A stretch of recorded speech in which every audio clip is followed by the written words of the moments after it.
I still have baby powder on my face, so I can't switch on my video. Um, but yeah, Happy New Year. My name It's is all right. Ifeji.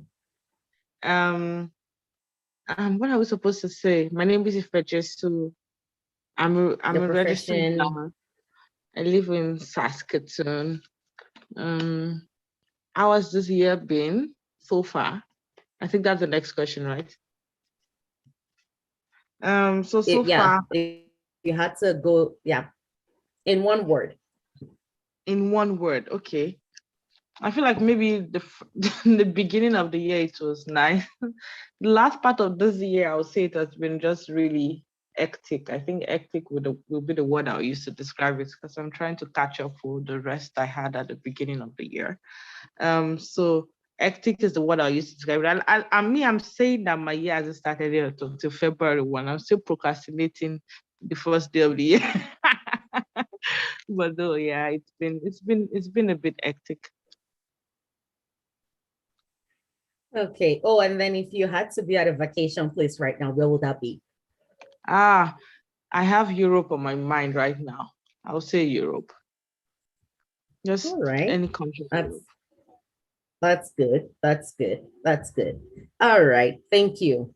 Okay, next person I have is Alexandra. Good afternoon. I was gonna say good morning because I'm still on Yeah, my it's PJ. okay. We'll take it. Yeah, so good afternoon, everyone. And I would also excuse I won't be able to put on my camera because I still have my PJ on. Yeah, so All right. my name is Alexandria, and I'm speaking from Regina, Saskatchewan. Um, where would I be right now, or where my like a vacation place for me? So Anita, you mentioned Gala this morning, and I've never thought or felt like going to Nigeria, but you mentioning it, like it's like I feel like going So it's to my fault. Nigeria right now to eat Gala, Gala and suya. Yeah, I kind of miss African meals. Ooh, Nigeria on that's a my good mind one. right now. Mm. Yeah. And Ghana doesn't for taste me, the same again. They've removed the sausage from the inside. Maybe that'll make you Oh, feel better. you know how we do it, just yeah. So my year so all far, right. it's been a year of gratitude for me, and like that's my mood for this year. So I would say one word for me is I'm very grateful for this year, what God has in store and what He plans to do. Yeah. Awesome. Grateful and like that. All right. Thank you. Yeah, Nigeria. Don't worry, I can take you along. Just pray for me.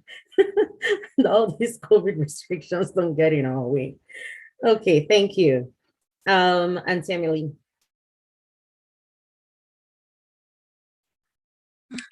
I'll try. My face is not too good, but I'll just try. Oh. Good to have you here with us, by the way. Thank you for coming. Thank you.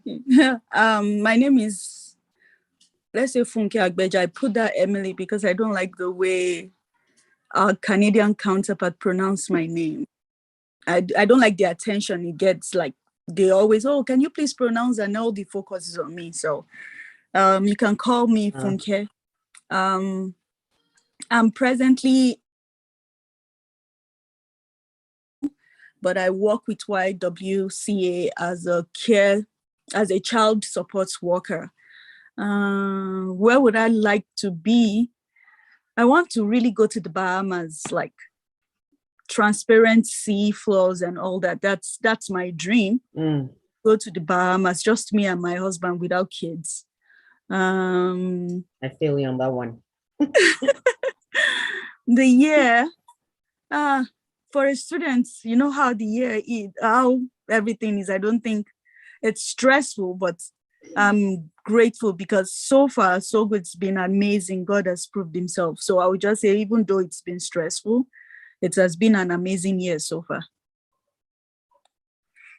Awesome. Thank you. Thank you. And thank you again for being here. Bahamas. Oh boy. Ooh, I'm having vacation ideas. All right. My Just got it. Okay. So the question we're answering is just tell us your name. If you turn on your video, please do. Let's see your beautiful face. If you can't, that's okay as well. And then if you could go to a vacation place right now, where would it be? And in one word, tell us how your year has been. And folks, you're next on my list. Okay. Hi, everyone. Good morning. No, good afternoon. Sorry. Hi. Yes, I'm also in the States, so I can't turn on my camera right now. So my name is Funke. It's okay. It's fine. My name is Funke Omole, and I'm an IT project. Sorry, Funke Odumoso. My bad. I'm an IT project manager. So far, my year has been. I don't have a word for it. I'm in a discovery phase, I guess, with motherhood and all that. So yeah, it's been new. And if I can go to a place, I would go to Santorini, Greece, just because it's nice and very picturesque. That's the name of the city or the country? The city is Santorini. Okay, so what's in what country? It's in Greece. Interesting. Okay, that's cool. Yes. Okay, all right. Well, hey, thanks for sharing. Greece, interesting. I don't know. Bidemi is showing that she's still trying to connect to audio. I don't know if maybe by chance, maybe you can hear us, Bidemi. But anyway, Precious, you're next.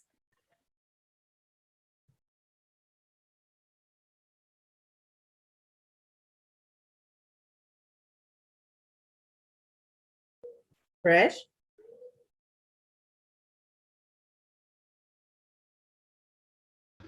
Sorry, I'm at work. I will speak when I have a break. Somebody can go first and I'll talk after. Thank you.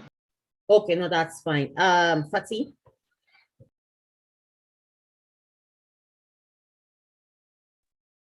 My name is Fatima Oloko, public health inspector. What else do you want? Sorry, I didn't get you guys. Where would I like to travel? Yes, vacation place you'd love to be right now. Paris right now, sincerely, you know. Ooh, France. Yeah. En français. Go feel the vibes there. Okay, and if you had to describe your year so far in one word, what would it be? Anita, you know now. I'm going to borrow Funke's word, that's discovery. So I just realized some things that, okay, it's not what I want. So I'm trying to like discover who I am, what I want, where I want to go, like, you know, what path do I really want to, you know, venture into. Yeah. So it's going to be a discovery so far. Yeah. All right. Discovery. Okay. So we have one person wanting to go to Europe, and then yes, France is in Europe too. Precious, are you ready? Yeah, so I could go real quick. Okay. My name is Precious Lenny. What's the other question? All you these ladies that are forgetting your last name. No, I'm we'll working. So, well, it's not on my, you know, my distance yet. So I don't want to keep using it and then like, oh, sorry, that's not the name we have on your file. And if when I say fraud, you know, let me just keep using the one that they have for now. Okay. What's the other question? How's the year been so far, right? Yeah, describe your year so far in one word.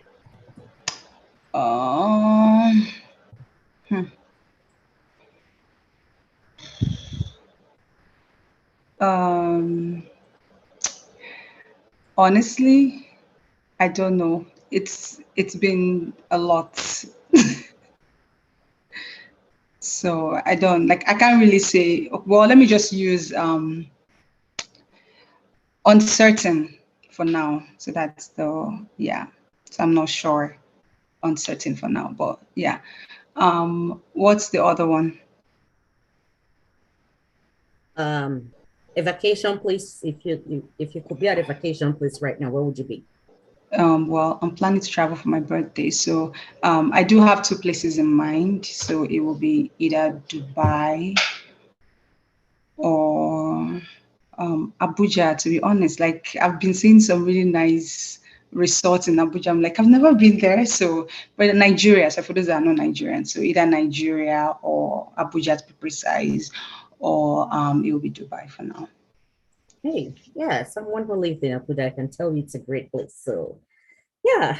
Okay, so we just had Martha and Osarity join us. You're welcome. Glad to have you here. Some of you might remember Martha from last year, I think. Hi, Martha. Hi, I'm so sorry I'm late. Oh, it's okay. Hi, Osarity. So for both of you, we're just going over what you do right now, and if you had to go to a vacation place right now, where would you go? And in one word, tell us how your year has been so far. Okay, I can go second, so your colleague can go first. Do you want me to go first? Whoever wants, I can go first, whatever, it's easy. Well, you're on mute right now, so it's fine, you can go. I can go first, Anita. So hi everybody, my name is Martha. A word to describe my year so far: interesting, I would say. That's the word I would use.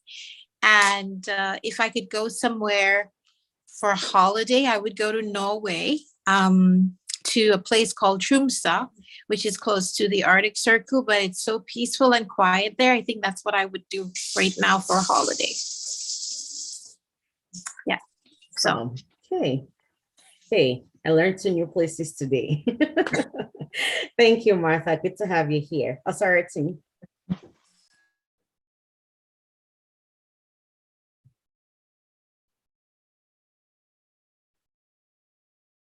Can you hear us?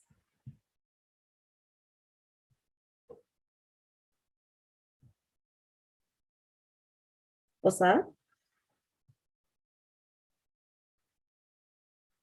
Okay. Well, I don't know if you can hear us. But, okay. Oh, there you are. Hi. Hi, this society. I think, Anna, I think we've chatted once a while. I don't know if you. Yep. Oh, yeah, absolutely. I can't forget. Sorry, good to have you here. Thank you for coming. Thank you. Sorry, I'm really distracted with my children. I'm attending to them right now. I was like, I'm still here in Nigeria, in Benin City, actually. So I just thought to join the Zoom meeting. Well, I'll be listening. I have to go now. Okay, it's fine. It's fine. Yeah, it's fine. It's all right.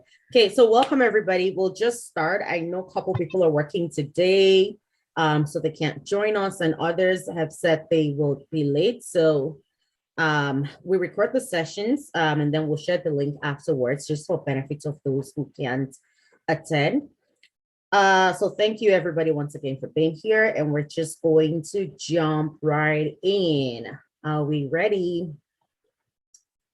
All right, so this is the work-life balance webinar, and we are women who, we all live different lives. We all experience different things. Our realities are quite different from what most people experience. So that's one of the reasons why we focus these sessions mostly on women.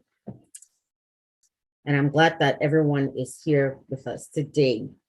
So welcome, welcome, welcome. This is LadiesArise, and we'll talk more about what LadiesArise is later on. We've already gone through this slide. We've talked about what our year has been. Oh, and I didn't answer my own question. So for me, if I had to use one word to describe my year so far, I think it'll be interesting too. I don't know, somewhere between interesting and fast. Everything is just happening so fast. I'm on day 75 of January. I feel like I'm already in March, to be honest. That's how quickly things have been moving for me. But I'm happy to be here. So And welcome to everyone once again. We'll learn more about LadiesArise much later, so hang in there. All right, so as we know, this is a work-life balance webinar, and one of the reasons why I wanted to start off the year for us with this is because I find that, like I said, our realities sometimes are different. You're navigating so many things. Some of us who have kids here, there's that conversation about trying to attend to kids and being here at the same time. You go to work, you come back, you have to cook, you have to clean, and all of that. And I know that sometimes all of that gets really overwhelming. And I tend to seem to do a lot. And oftentimes people would ask, how do you do it all? And so I figured, you know what, maybe I should share some of the things that I've done that has helped me. It's not perfect. This is not to say that I know it all. I honestly don't. And as you'll see in a moment, I have my own failures in areas that I had to deal with. So I'm progressing. It's just when I've learned something new, I like to just teach others and help others just come along as well. And that's why I do what I do. So as I hear that question a lot, I just wanted to, help teach. And I think it's a good way to start our year so that, we go into the rest of the year a lot more in control of the things that we have to do. We're not constantly stressed. We're not burnt out, and all of that. So to help us really just dig in, I want to set a little context, okay? And I'll set this context in 3 phases. Pre-Canada, MPA. MPA is Masters in Public Administration. So I had a master's program here, and my current life as it is in more recent times. So pre-Canada, and I want to set this context because this is where you get to see that I really do not have all the answers, and I've made my own mistakes. And as long as I'm on this earth, I will continue to make my mistakes. So no, I'm not perfect. All right. And we just learn from our mistakes and we move on, and we apply those lessons that we're learning back into our lives, and we do better. So pre-arrival Canada, I had 1 child. I had a job that I was working. It was quite demanding. Sometimes I'd work late into the night and weekends and whatnot. But with my 1 baby, I had 2 domestic helps. And so I barely did things like chores. We don't go to the store, grocery shopping. We go to the markets, as everybody here probably knows. And so I barely did most of the chores. The only thing I did do most of the time was breastfeed my baby, occasionally bathe my baby. And I had a live-in nanny and I had a domestic help. So the nanny mostly took care of the baby and the domestic help mostly took care of house chores. But I love to cook. That was maybe the only thing that I didn't let anybody else do. And just because I love to feed people. So that was kind of like the reality that I was in. Yes, I did do a lot of other stuff, church engagements, other volunteer engagements. I like to hang out with my girlfriends. I like to have fun. So that was kind of like just some idea. Now, fast forward to when I arrived to Canada, my daughter was 15 months old. And then I guess one of my greatest culture shock was how much DIY everything was here. You had to do it yourself. Cleaning, cooking, sweeping, and boy, I hate cleaning. All right, and that was maybe my greatest culture shock. And yes, I put that above the weather because I really hate domestic chores. As much as possible, I'd rather not be involved. But here I was with that reality. And by the next year, in 2016, I had my 2nd child. And yes, I had my mother-in-law come. She barely stayed, maybe just 2-3 months, and she was gone. All right. And so here I am with a baby, a 3-year-old and a 3-month-old.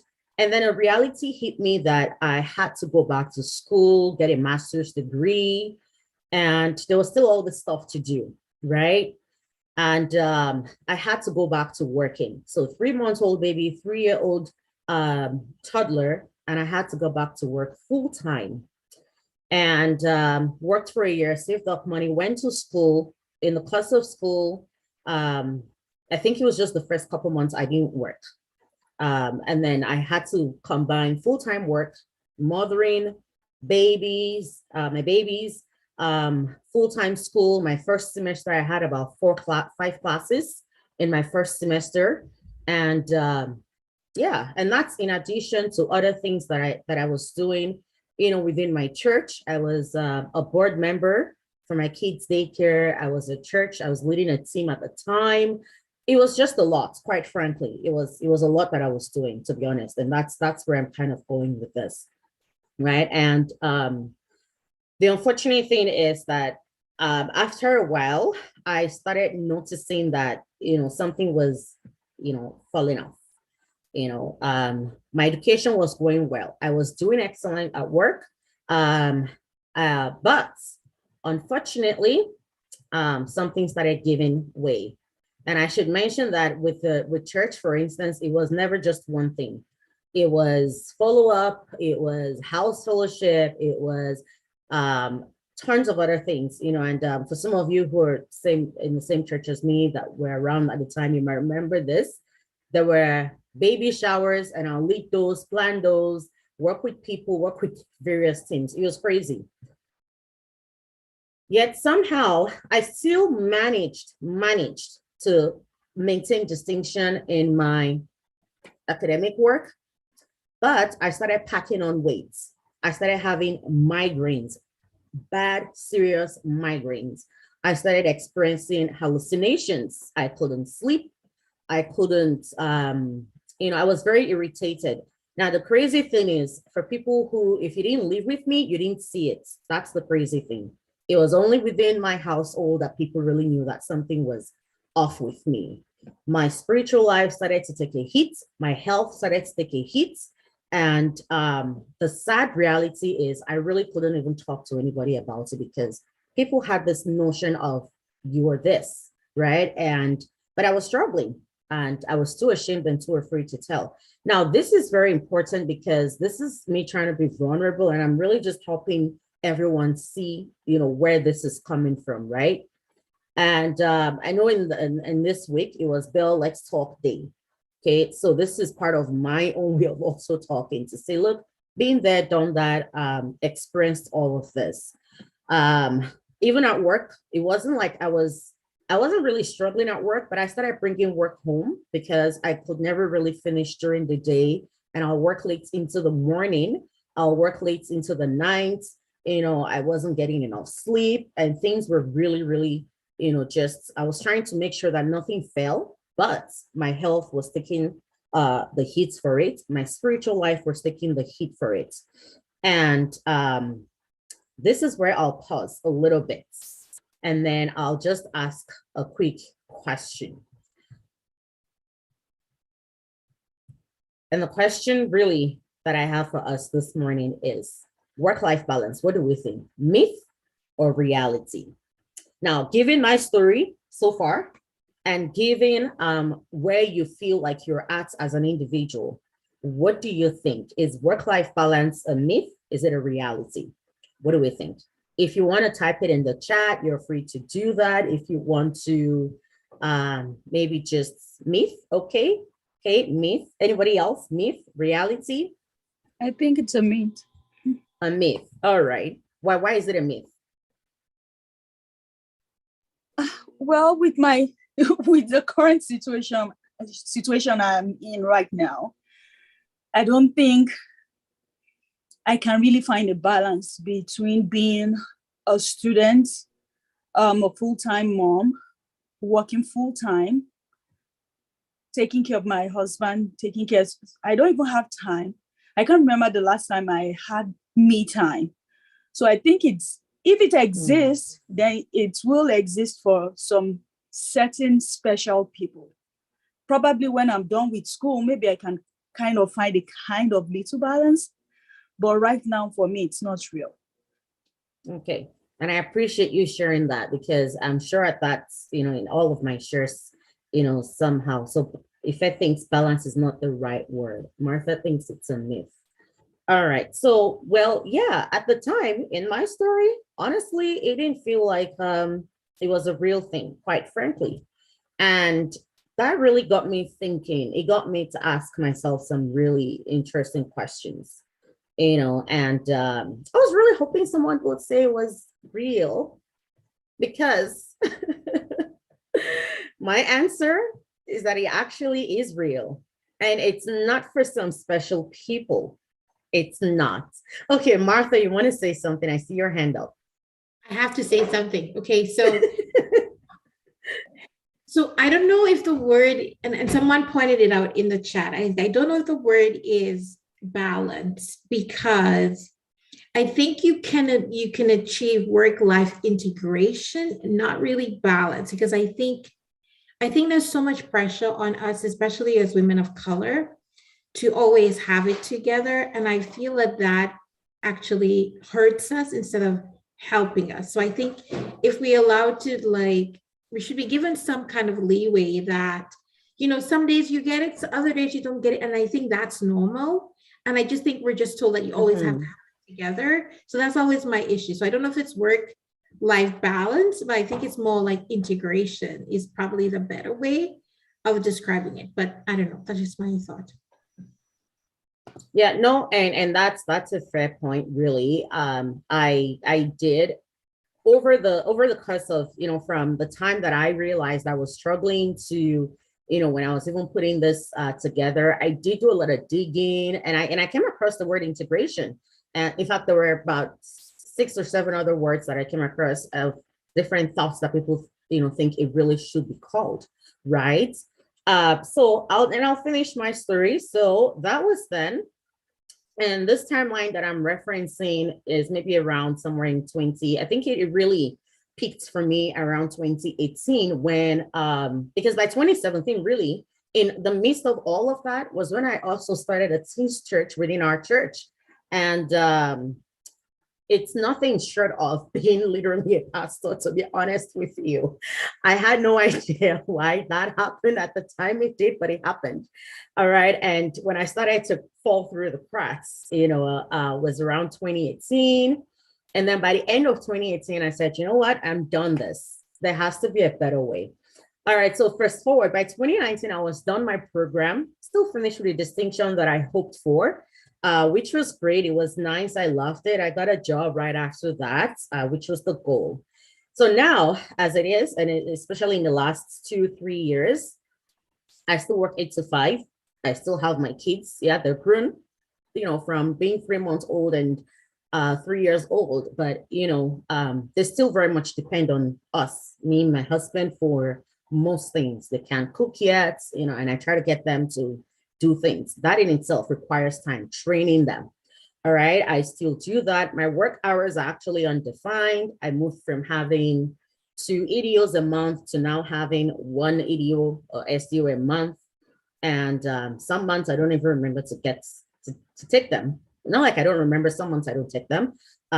Also because I'm saving them for my vacations too. And over the last couple of years, I've written an ebook, wrote a book. I still volunteer. I still function at my church. Did I cut back on some things? Yes, I did.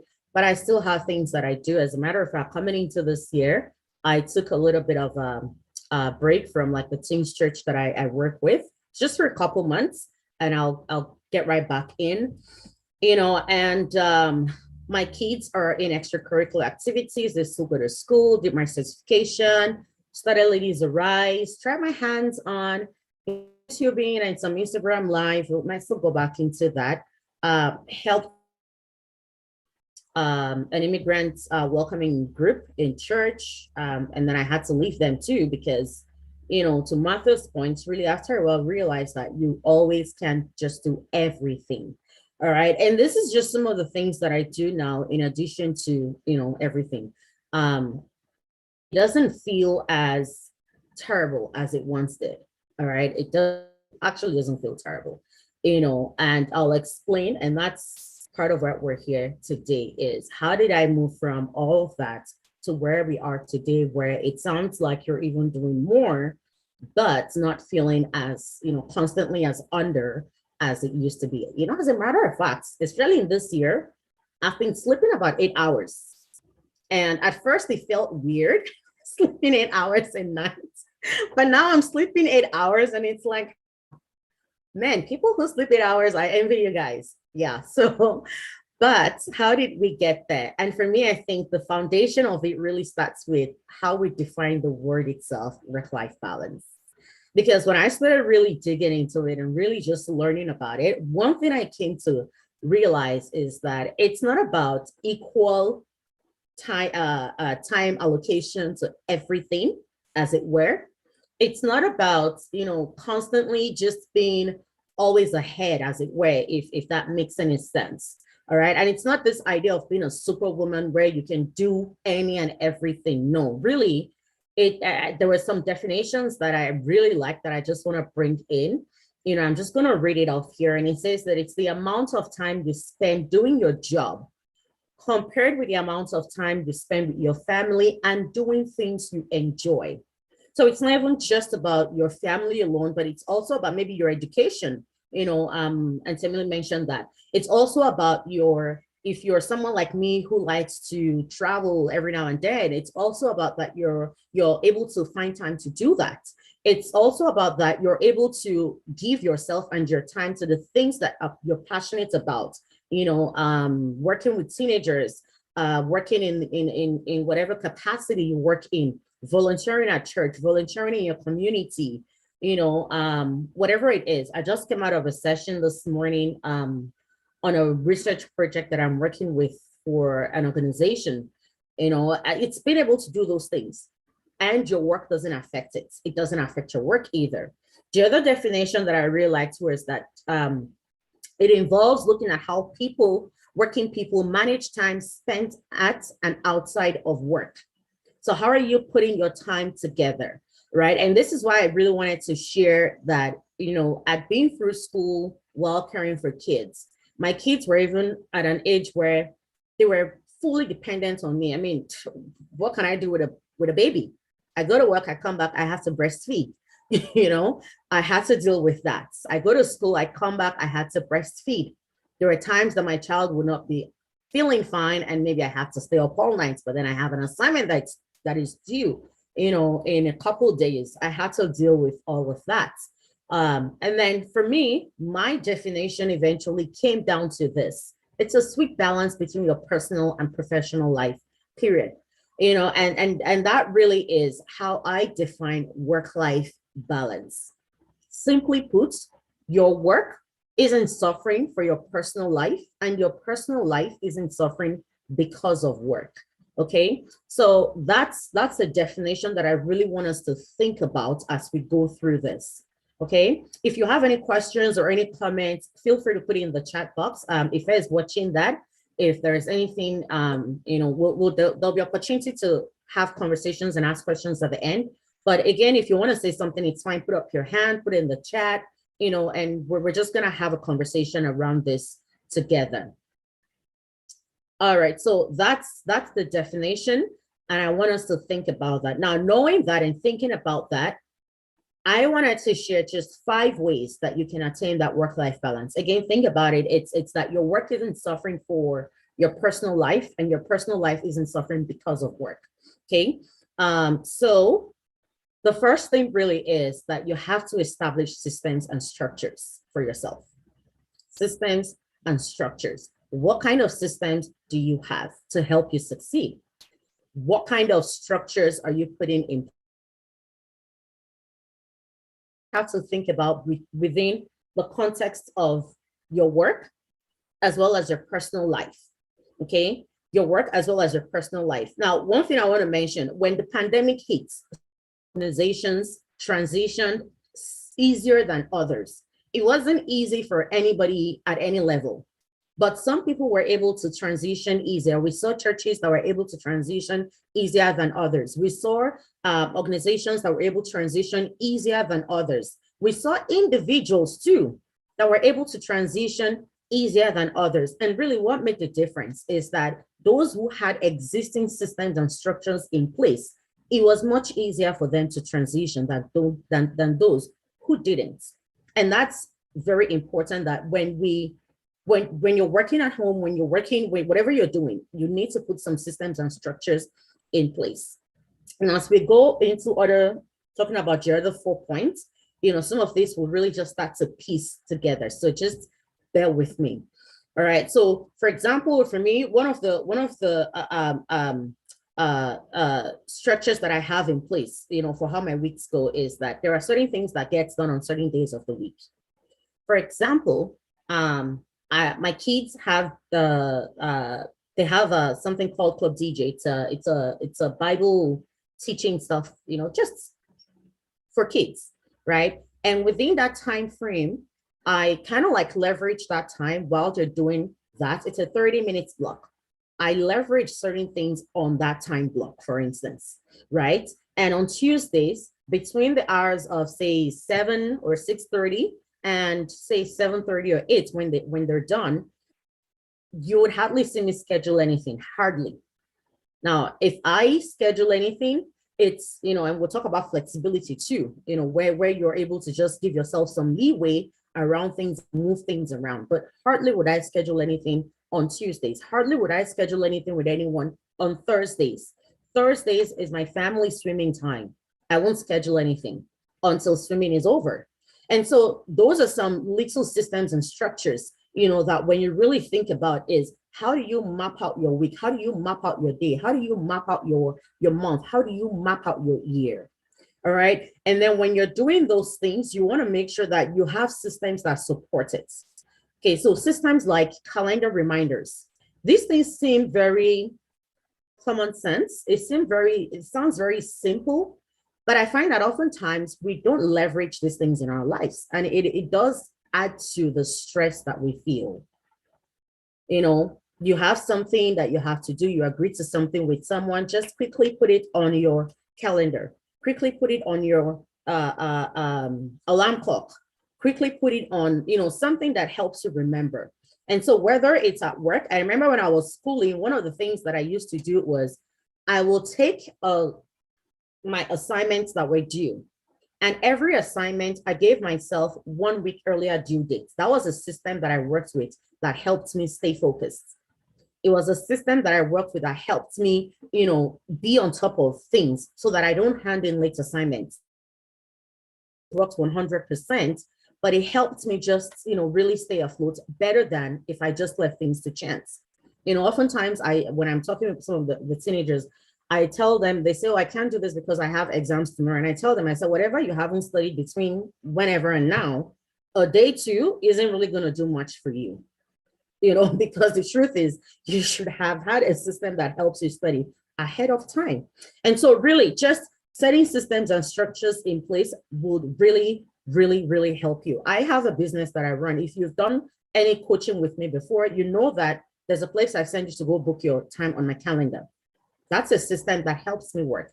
And it's automated because once you book it, you automatically get the Zoom invites in your email. And it sends me a reminder and puts that on my calendar, and then it blocks me so that I don't double book myself on anything else, right? So those are some of the systems that I put in place, and it helps. It really helps me, work. So and there's no one system that will work for everybody. You'd have to find what can work for you and work with tools that are available to help you navigate those systems. So that's the first thing. And like I said, as we go deeper, some of these things will start to really just come together. Any comments, questions so far? We're good? Okay.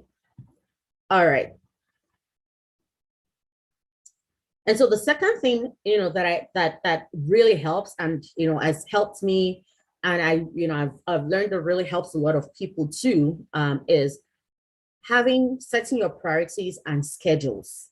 Now, the first one talked about systems and structure, and that's really just how you map out your activities and how you integrate them together so that they're working in sync and things are not bumping into each other, right?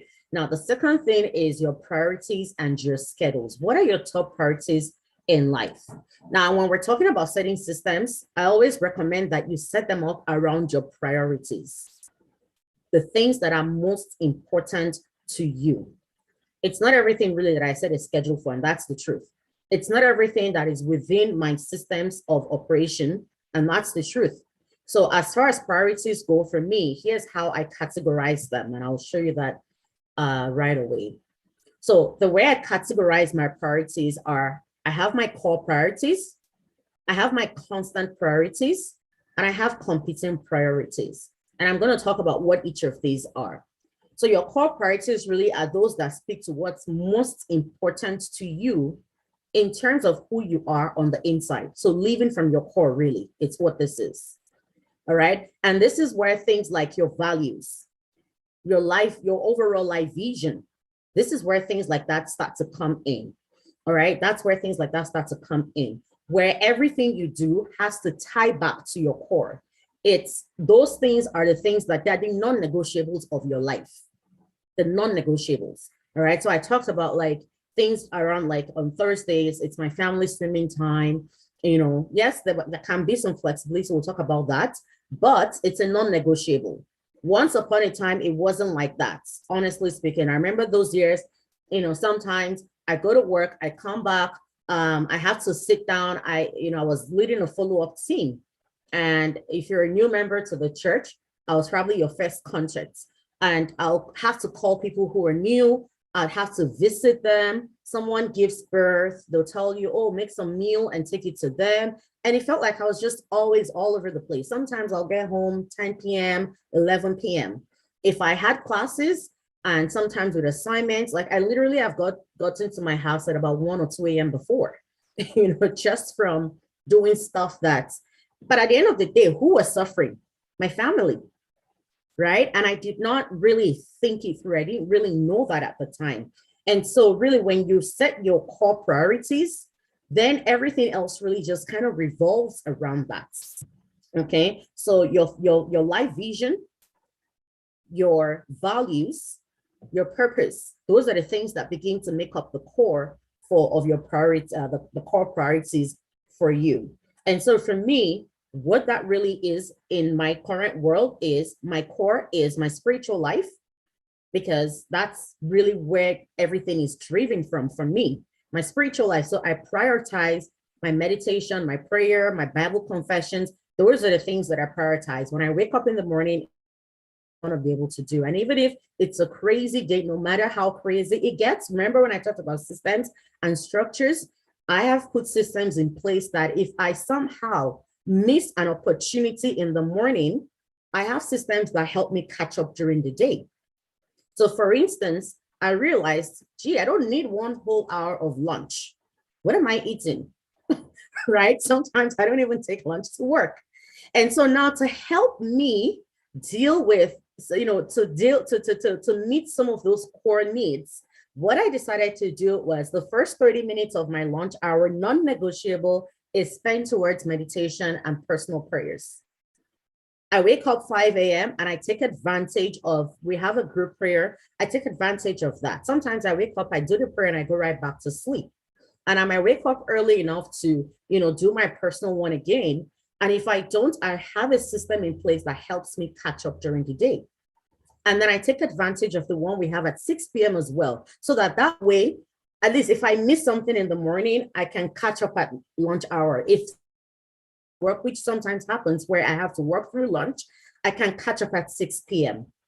And if I don't do that, coming into this year, because we review this, and by we, I mean my husband and I met as a family. And when we're reviewing it, we figure out, let's just put an additional one somewhere at the end where at nighttime, we're able to capture something there as well that gives us another opportunity. And some days I'm able to do all those times and it's wonderful. All right. So now nothing has to suffer for anything anymore, because that's my core. The second thing for me, my core is my family. Those are part of my non-negotiables. They have to come first. And I think the root awakening for this for me was one, I need help with reviewing my resume. And then I would show up and she wouldn't show up. And that was the beginning of when I was really trying to just navigate all these processes really and setting the systems in place. And one time I had made an adjustment to accommodate her and she didn't show up. And so I called her and I said, hey, we're supposed to meet. You didn't show up. I mean, I set my calendar, I set my reminders, I put up my alarm clock, and she didn't show up. And I called her and she said, oh, sorry, I was just going to walk with my kids. And I was like, say what now? I put my kid walk time on hold and made room for you. And you keep me waiting because you want to take time to walk with your kids. Now, it was really the rude awakening that I needed. And that was when I realized, okay, I need to just reprioritize things for myself. All right. So that goes into my core as well. And so other things like, my church work and all that, they're somewhere in my core as well. So constant priorities, those are things that, they're there. You really can't do without them. So like your job, like your school, once upon a time, part of my constant priority.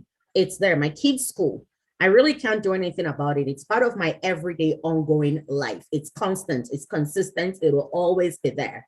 Even if you're self-employed, you need to find ways to earn money, right? And so those are constant things that you have to do, okay? And they're kind of like undeniable. I mean, if for any reason someone, God forbid, were to lose their job, they won't die. It's not the end of the world. You can always get another job, right? But it's something that, kind of like it's ongoing. All right. And other things like, you have to cook, clean. Those things are part of the constant priorities for me too. And then competing priorities. These are things that are just also sort of part of your everyday living, but there are things that sometimes just might come up, So for example, you have a job interview coming up, right? It's something that has to get done, but now it's competing for your time amongst everything else that you have to do. It's probably competing for your time with work. It's probably competing for your time that you have to spend with family. Now you have to find ways to make room for that, thing. Things like other social events, I put those on the competing priorities as well. A friend of yours maybe has a birthday party or something, right? These are things that you can say yes or no to, but they're part of like everyday life happenings, really. And those are where you really start to make choices for yourself, okay? So that's how I really just, for me, define my priorities, and I schedule according to around these priorities. And so that's that with the priorities. We're going to talk about the scheduling part of this. So for the scheduling part, one thing I do and one thing I advise, and this is what I do is, how sometimes we all have that to-do list and then you're just trying to start things through. Oftentimes what we're really doing is that we're just making a list and then we're trying to prioritize the lists. And I figured that for me, that wasn't working because I constantly had a list. Like it felt like it was a never ending list, and that was just overwhelming. And so I figured there had to be a better way to do this. So now instead of just listing things and trying to prioritize them, I just schedule my priorities instead, right? And I don't try to prioritize my schedule. I don't just dump things and say, okay, I have to do this by this time. I have to do this. No. I have my priorities and I schedule those. And then anything else I schedule around my priorities. And in order of how things go, my core priorities come in first. So if you take my calendar, for instance, that's it, what you'll see is things like LadiesArise, you say things like my kids' school, my work, work is there. We already have a defined time for things like that, right? But other things like we have a trip coming up, for instance, as a family, that's a family affair. It's important, it's part of my core, it's in there. I work and, synchronize multiple calendars like Teens Church stuff. It's in there, you'll see that in there.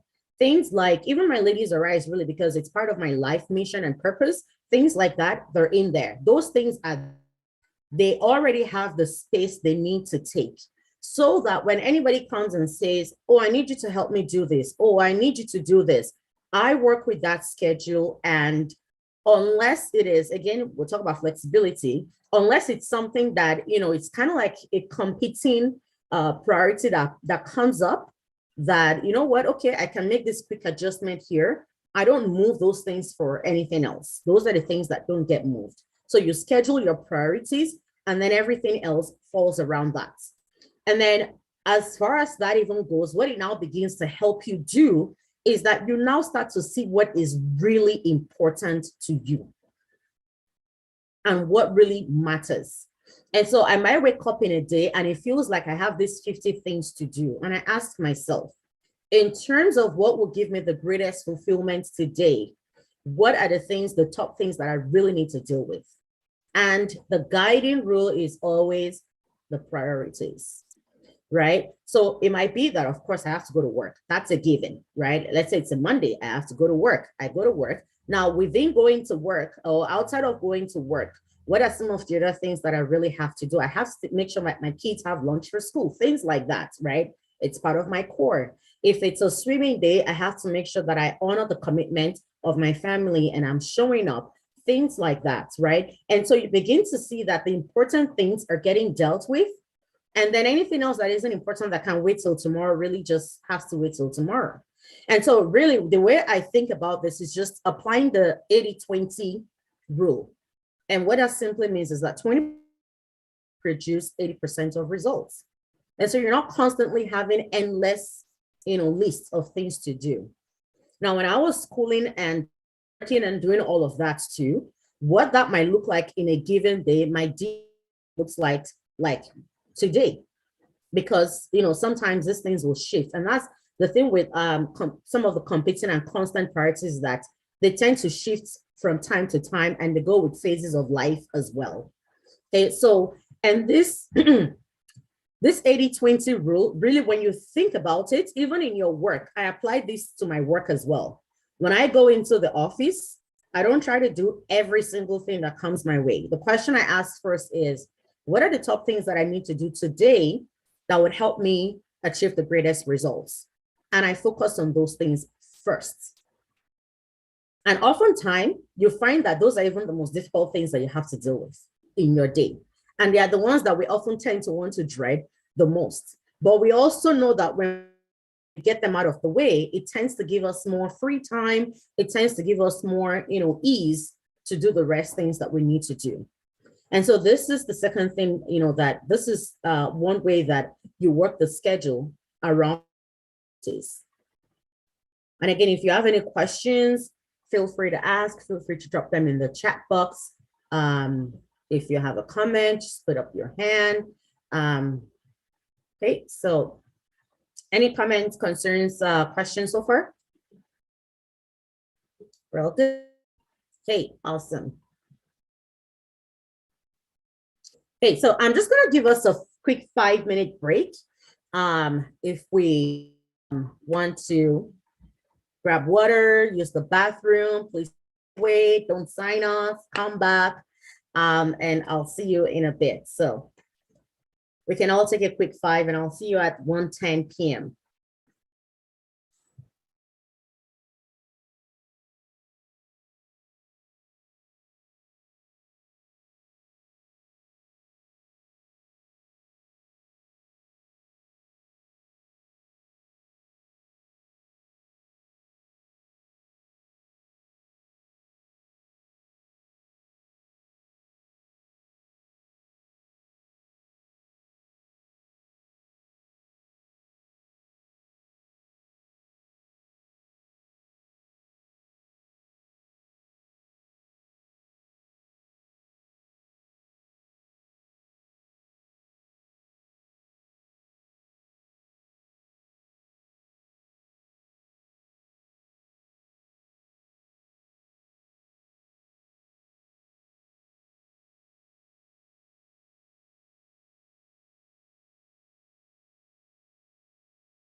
All right, are we back?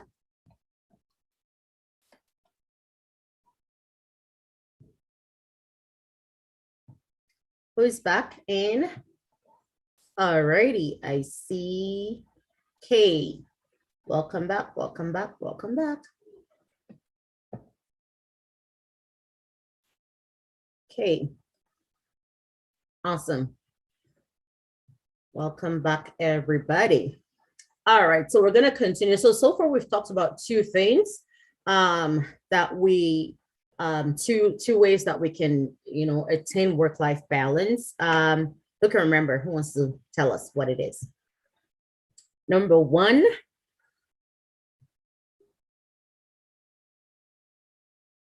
you can unmute and talk if you want. Who wants to share what we've talked about? Structures and systems. Yep. And the second one. Yep, structures and systems. Yeah, structures and systems. Schedule your priorities. Awesome. Yeah, priorities and schedules. Absolutely. Okay, great. All right, so we're going to continue and we will talk about the third thing. And the third thing is planning. Plan ahead. Plan in advance. And I know that sometimes we hear this word a lot, but the truth is, how many of us really take the time to sit down and plan? I'm a Christian. There's something in the Bible that, Jesus referenced when he was talking, and he said, who is that man that if he wants to build a house, he won't first of all sit down and count the costs? That's part of planning, strategizing. How do you strategize the things that you're going to do? All right. In my work, in my line of work, I do a lot of planning. People don't tend to really like it, I find. So don't worry, it's not just us. Oftentimes people think it's a waste of time trying to plan, and I get it that sometimes we hide behind the idea of trying to plan to really do nothing, and I get that, right? But it doesn't take away the importance of planning. Now, in the course of just also really being more responsible for my own life, one rule I started living by personally is your lack of planning cannot be my emergency. And it's something that I'm becoming more and more unapologetic about. I get it that sometimes life would happen. I get it that sometimes we forget. It's normal. I get it that sometimes things might fall through the cracks. But when someone is chronically just refusing to just plan, and I mean, it can become my emergency. And even for me, I'm learning how not to just dump on people too. And if I come to you with something, I let you know, look, it's okay if you want to say no. Give people that opportunity to let them know that it's fine if you can't right now. Okay, but planning can never be overrated. But not just planning, but planning well in advance.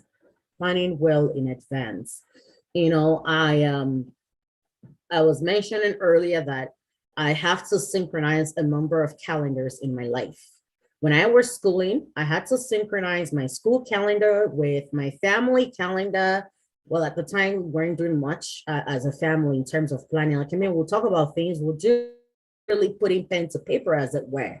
I have to synchronize things with my kids' school. I have to synchronize things with my church calendar. And then there was the adult church calendar. There was the teens church calendar. And then there's quiz meet calendar.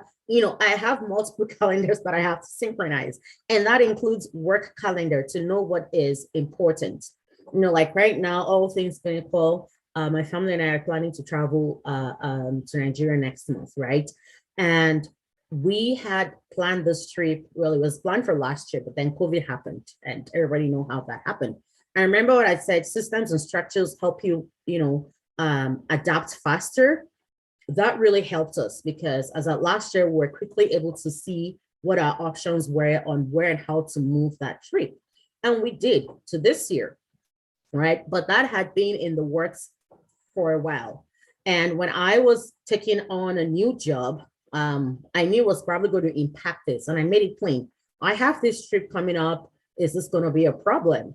And they said no. And when we were going to set the new dates in light of the reality of, this new job, I remember just looking at the work calendar and seeing where our heavy work were, and just being fair to my supervisor, my colleague, and picking out a time that would have taken off most of the heavy stuff because it's end of year, right? And I work in planning and strategic planning and risk management. And so just really taking all of that into consideration as well and synchronizing everything. Okay, so really planning ahead, right? Once you, and this is where, know what the priorities are, you start to plug them in. This is goal setting in itself too, also comes in. All right, I don't joke with, planning around my year. Okay, what are the things that are important to you that you really want to do? Okay, and I'll show us how to really structure this planning such that it is rich. Okay, and you don't fall into the trap where I was, where one area of my life was suffering because I was trying to just deal with one other area. I was just so at the time stuck up in, I just want to get through school.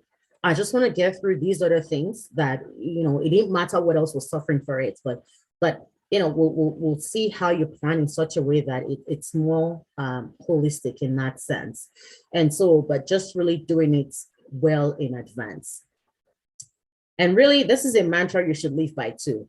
If there are people in your life that, there are people just always want to do things last minute. Yeah, no, it's not working. It's overwhelming for you and for the people around you too. Okay. So when they come to you, just tell them, I love you, boo-boo, but your lack of planning cannot be my emergency. Okay. Not to say you won't help, but if someone is becoming just a chronic non-planner, love says you'd actually call them in their tracks and help them to plan better. Okay. So what do you plan? Plan your expected outcomes, deadlines, goals, whatever it is. Okay. So whether it's in your work, it's in your, if it's in your personal life, you're planning deadlines, outcomes, goals. What are those things? At work, I always recommend having a conversation with your higher ups to understand what that expected outcome is. When is the deadline for this outcome? So that you can plan yourself around that. And that's what I did, for instance, with, when I was going to decide a new date with my family, of course, for the trip, right? Being in a new position, I had to have that conversation with my new supervisor to understand the timelines that worked best for them. Also taking into consideration how that fit into my family's own plan as well. So it was just really, to Martha's word at the beginning, it was just really an integration of both worlds in a way that at the end of the day, when I leave and go on vacation, I'm happy with where things are at work. And I'm not worrying about what I'm coming back to my vacation, or that, the work not much that I can't even go on my vacation anymore. No, it's not going to happen. Okay, so you want to plan your expected outcomes. Plan for the unexpected. Always leave some room. Life would always happen. Okay, and this is why I said if someone is a chronic non-planner, then you want to deal with that. Okay, but overall, life happens, and I'll give you a very good example. I mean, I planned my Christmas break, fun stuff to do, friends to hang out with, and stuff to do and whatnot. And I finished, and then I planned some of the work that I was going to do coming into this year, bearing in mind the things that I wanted to complete before I go on my vacation, my family trip, right? And then lo and behold, right after the Christmas break, I was supposed to go back to work, deal with a couple of things to help me really just be set in my new year. And then I fell sick. And I was sick into the end of the first week of the new year. So imagine what that did to everything else that I had to do, right? But the good news is a part of me actually had left some room that just in case anything happens, right? And so really, it still set me back, no doubt. But the good thing is that, when I was putting those plans in place, I left some rooms of what was going to likely be my worst case scenario here so that I can prepare myself for it. All right. And that really has helped me just, it really just helped tone down the overwhelm that I'll probably have been feeling right now. And I still felt it a little bit, to be honest, right? But it really helps. And then you want to really leave room. And this is where I say flexibility and planning really to go hand. Nothing in this life is cast in stone. Absolutely nothing. And I think when we have the conversations around work-life balance, this is where we tend to miss it, is that we make it seem as if everything would always go according to plan. I mean, we're not robots. We're not a program. We're not just wired to input, output, end of story. No, life would happen. Things will happen. A child might fall ill. A colleague might not be able to make it to work, and their work has to fall on you. Someone might retire or someone might resign. Like right now in my place of work, we had about 2 or 3 people, 2 people retired in my division. One person moved on to another position, right? And even though it's not directly within my branch, it's impacting the work within my branch. And I see how that's playing out. So those things would happen. So yes, plan. But always bear at the back of your mind that you need to give some room for flexibility. It's important. And the other thing you need to plan, and this is where for me, I think for the longest time, I kept missing it. Plan your rest. Martha is here and she'll bear me witness. And sometimes she's like, when was the last time you rested? When was the last time you did this? And I have people that I talk to. And sometimes when I talk to them, like Derek, for instance, he'd be like, yeah. So I see you're adding this and this and this to your life. So what are you taking off the plates? Plan your rest. Plan for the moments when you have to, rejuvenate, re-energize. Okay. That would look like for you. All right. And now I take, even if it's just a weekend away, go to Mustra, and even if it's just a weekend, just sit at home and do absolutely nothing. I have those moments worked into my plan. All right. So really plan your rest. And then the most important thing also is that plan holistically.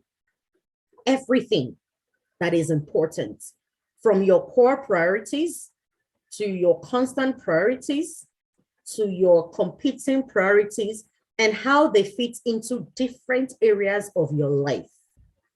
Now, this is what some maybe might call the wheel of life, and that's where this comes in. Okay, if you don't have, and this is where even like the goal setting tool might really help you. And I have one on my website, you can check it out, download it, it's free. Just download it and really just plan according, to those different areas of your life.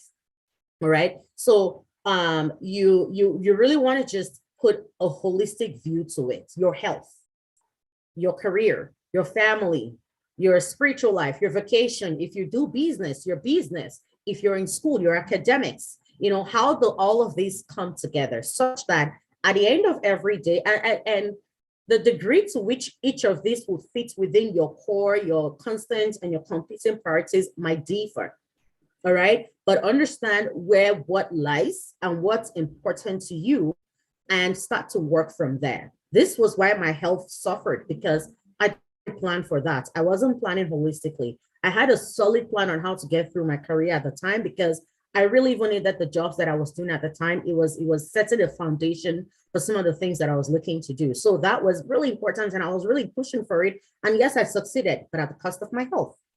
And yes, I succeeded. I had my distinction. It was great. It was good. It was all nice and dandy, and then I could really just hear like teenagers and be like, what are you guys doing with your time? I still finished with a distinction. You guys are kids. I could still do all of that and just really throw it in their face sometimes, even though they hate it, which is why I do it. Don't tell them.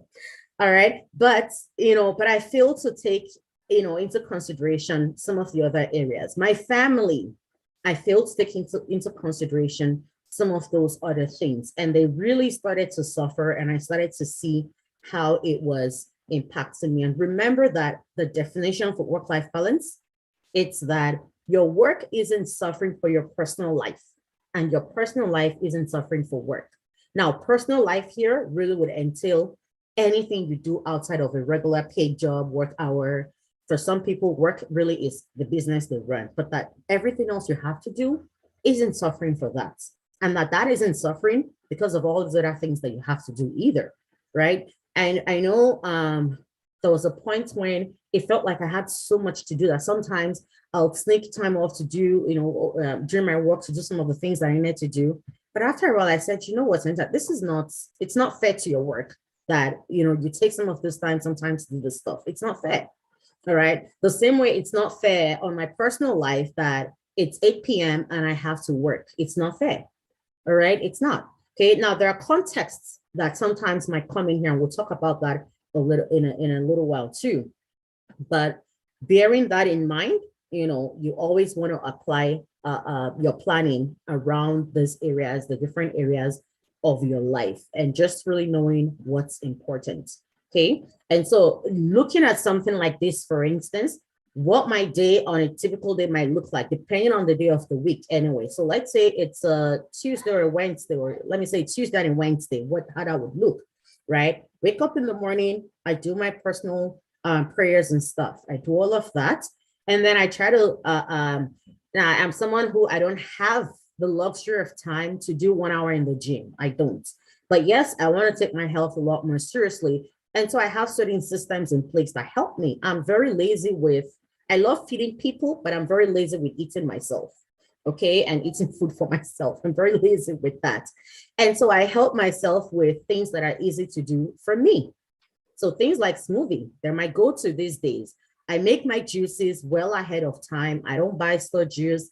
I make my juice because I have to do green juice anyway. And I do those, and it's easy to take, and it's filling for me, right? And then I plan things like my cooking well in advance, because again, I like to cook for my family, right? But I'll wake up on a regular day in the morning, do my personal prayers and stuff, because that's my core. That's really where my energy for the day and my life as a whole, that's where it really comes from. Plan for work, get my kids out the door, get my family out the door, we're out the door, go to work, do my work. And then depending on what day of the week, I come back home. On Tuesdays and Thursdays are like a hardcore workout time for me. Like I don't have, my husband tries to hold me to it. And some days when I'm tired, I just, that face we give when you really don't want to do something and you don't want someone to talk to you about it. I just keep that face sometimes, but that's the system that we have put in place to help me consistently do my workouts and stuff, right? But every morning I also put in some, 5-minute stretch here, maybe some jumping jacks, some skipping, maybe even some dancing, just to give that additional energy, right? And if it's a Wednesday, for instance, I don't plan anything on my Wednesday evenings. That's Bible study day. That's quiz meets review day. If you look at my calendar, for instance, next weekend is completely blocked off because the quiz meet kids have a competition with the other churches that they deal with, and that's already blocked off for that. All those things were planned as far back as September when I got the schedule for quiz meet.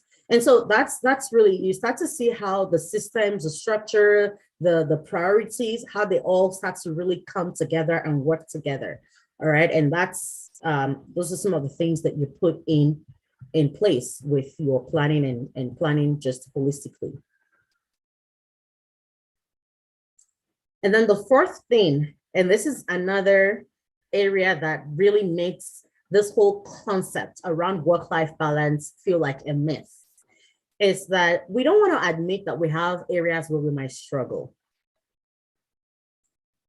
And that's a problem, because the truth is you won't always have every piece of your life, at optimal as you would want it to be. So you need to know what those areas of struggles are. Because when you know what those areas of struggle are, then it's easier to deal with them. It's easier to know what systems to put in place to help you deal with them effectively. So there's a question, if my kids attend extracurricular activities? Yes, they do. So my kids are in swimming and skating class, and they also do club DJ, and I mentioned that earlier. And of course, they go to school. So one thing I do that really helps me is that the system we have, our kids go to school where they get bused from their daycare. So when we're leaving in the morning, we go out with them, drop them off at daycare. I don't have to worry about their breakfast. They get breakfast at daycare, right? So that saves me some time, saves us some time. And besides, you pay the fees at daycare anyway. And then they get bused, they get put on the bus at daycare. And then they come back to, of course, they have their lunch for school. They come back to daycare. And in the evening on our way back home, we pick them up and go home and do whatever. And so really all I have to worry about for them Monday to Friday is supper. And occasionally snacks, supper and lunch, because I pack their lunch for school, right? And then on Tuesday evenings, they do their club DJ. So it's kind of like the quizzing that I do for the older kids at our church, but this is kind of like something for the younger kids. They just teach them the Bible at their age. They have that on Tuesday. That's done virtually. So we have that planned. It's in our calendar. We don't schedule anything in that time. The only thing I do around that time is while they're doing that, I do my workouts within that 30 minutes time frame. So I kind of leverage that time. And, you know, we read a book in this club. We read a book one time called Atomic Habits. And we learned how to really just stack up some of your stuff. It's a system that you can implement to help you deal with time better. All right. And then on Thursdays, they have swimming classes. And that's even a family thing. So we all go to the YMCA, we swim, and then I do my workout there as well before I go to swim. And that's kind of like the schedule we work with, you know, for that. And then on Sundays, they have their skating class. So Sunday after church, from 4:25 p.m., they have skating. And so what we do is, like on Sundays, we try not to do anything else and other than the skating, and then they go skating, they come back. And then recently, I know we rejoined something to call the house fellowship within our church. And while they were trying to make me do the leadership of that, I said, no, I can open up my home, but I can't lead this. Someone else has to do it, because I have told myself Sunday is my rest time where I don't want to do anything else. Go to church, come back, take my keys to skating, come back, and I just want to relax for the rest of the evening. And fellowship is just 1 hour at that time. So it really just works well. So that's what they do. And even their extracurricular activities, we plan it in a way that we plan it by the season we're in. So cold season right now, something like swimming, it's a life skill that we want them to learn. So it's a constant. So we book that in every season for them. And then we plan additional extracurricular activities around that, right? And then depending on the season we're in the winter season, we pick cold related sports like, you know, skating. I don't know, my kids are talking about hockey, and which is why we started with skating. Like, okay, if you really want to do hockey, you're still going to have to learn how to skate. So be on the ice. If you like it, then I know you're serious. And then we can transition into hockey or anything else. In warmer weathers, we explore other things like karate, taekwondo.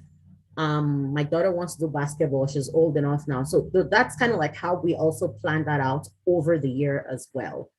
And then they do their piano lessons. We just got them the piano, and for now they're learning off of, you know, applications. You know, so that's, I don't know if that helps answer your question, Vivi Steph. All right, so admit that you're struggling. Once you know the area where you're struggling, you're welcome. And that's a great question. Once you know that you're struggling, admit where you're struggling, all right? And then find different ways of doing it until you get a rhythm. Some of this timing that I'm telling you about, it took us a lot of trying different options. I mean, at some point I tried to go do kickboxing.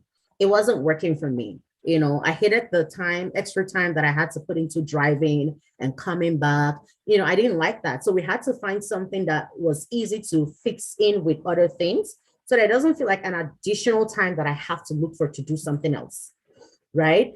And then, so you try different things until you find a rhythm that works for you, okay? Get help where you need it, especially even like maybe sometimes at work. If you need an additional training, don't be shy to ask for it. Or if you need to do some personal learning on your own, you know, don't be shy to go for it, you know, and just really help yourself to learn how to move faster with some of the things that you need to do. All right. And then where needed or where possible, do it corporately. You know, and this is where something like LadiesArise really was birthed for me, is that when I realized that there were a lot of things that we needed to do, we know to do, we know it's important, like reading a book, developing yourself. But sometimes it's hard to just find that time when you're by yourself. Okay, so it made sense. You know what, let's come together, let's read a book together. right? So that we're able to feed off of each other's energy, we're able to keep each other accountable, you know, and doing that. And I like that some of us here have mentioned that, you know, since we've been in LadiesArise, it's really just helped us read better than we used to do. As a matter of fact, I have men who have been bugging me that they wanted to join. One had bugged me so much. I said, hey, dude, since you're thinking so much about this, why don't you start one for men? I want to keep this to women intentionally for a reason, because the truth is, our realities are different from that of men. And that's that's the truth. It's hard for them to swallow sometimes, but it is the truth. I mean, if a baby isn't feeling fine, I mean, like when my son was little, no matter how much my husband wanted to help, and God knows it helped a lot, and he still does, okay? But no matter how much he wanted to, he doesn't have the breast milk to feed that baby through the night. He doesn't, he just doesn't. There's nothing, you know, and sometimes the baby would say, I don't want bottle, because I'll express, right? And sometimes baby would say, no, I just want to put my mouth to the nipple instead. Nobody can help me with that. If there's a technology for that, maybe I'll give childbearing one more try and take advantage of it, but there isn't. All right. So there are those, and sometimes the journey can be a whole night long journey and you still have to go to work the next day. You know, so sometimes it happens, right? So and then the other thing is delegate where possible. Look, I have people who work with me behind the scenes. Sometimes some of the emails you get, I know some of it sometimes sounds like it's for me, sometimes it's not. Sometimes you see some of the social media stuff that I put out, it's not always me. I have people who help me with some of these things, even within my home. And delegation sometimes might mean that you're spending your money to make it happen as well. You know, sometimes when you're making that money, money is supposed to be a tool to make your life easier. Not just for, you know, the show-offs of the big cars and the big houses and all of that. Sometimes it's a tool to help you make things easier for you. Okay. So I know sometimes, like, I mean, I love having my kid's birthday. I grew up in a home where birthdays are a big deal. My birthday is coming next month, by the way, on the 12th. So anyway, birthdays are a big deal to me. That's how I grew up. And so I want to give my children that experience as well. And I'll do parties for them and all of that. But then COVID happened and we had to really start cutting back. But even before COVID, I realized that every time I brought kids into my house and did birthday parties, there was always a hole in my wall. Plus, I hated, remember how I said I hate cleaning? I hate cleaning. Oh my God, take anything else. I'll do anything else, but just don't have me clean. But of course I do it, right? And so I hated the hole after cleaning and everything.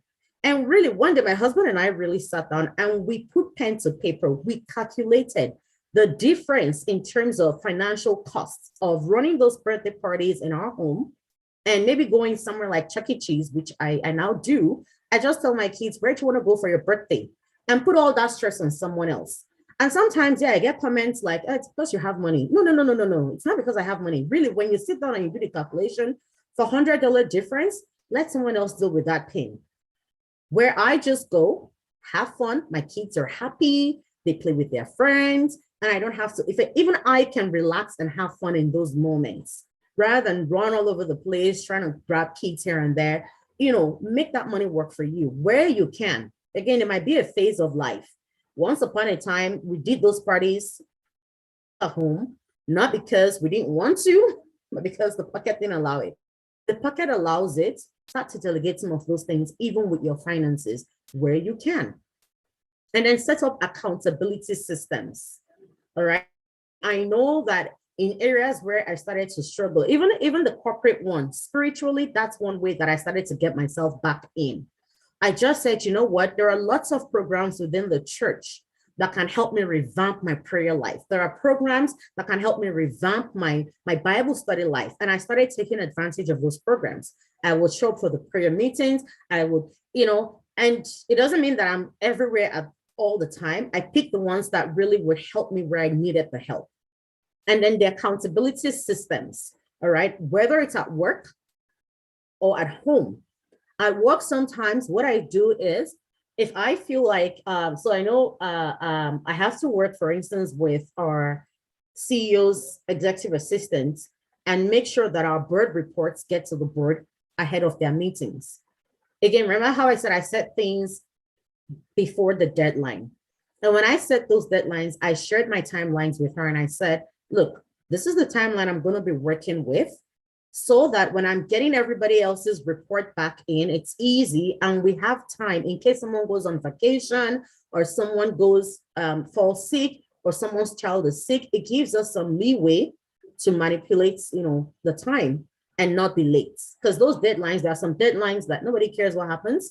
You have to deliver, and you just have to deliver. It's just what it is, right? And so I told her, I said, hold me accountable to that, to the fact that I have to give this to you 10 days in advance, or no, 15 days. She wants them 10 days in advance. And I said, hold me to it for 15 days in advance. So that now, if I now go to her and say, oops, sorry, you get it 13 days in advance or 12 days in advance, she's not worried. And there's been times when it's also been, say, 9 days in advance, right? And so you have some of those systems, if you're like me, and maybe like you have to do some of those workouts at home, and you really want to get it done, tell your kids to hold you accountable. They won't let you have peace until you turn on that YouTube. So whatever it takes. My husband holds me accountable to things like, I still have the tendency to just say yes to any and everything. Someone like Martha here, for instance, Martha is a mentor to me. She holds me accountable.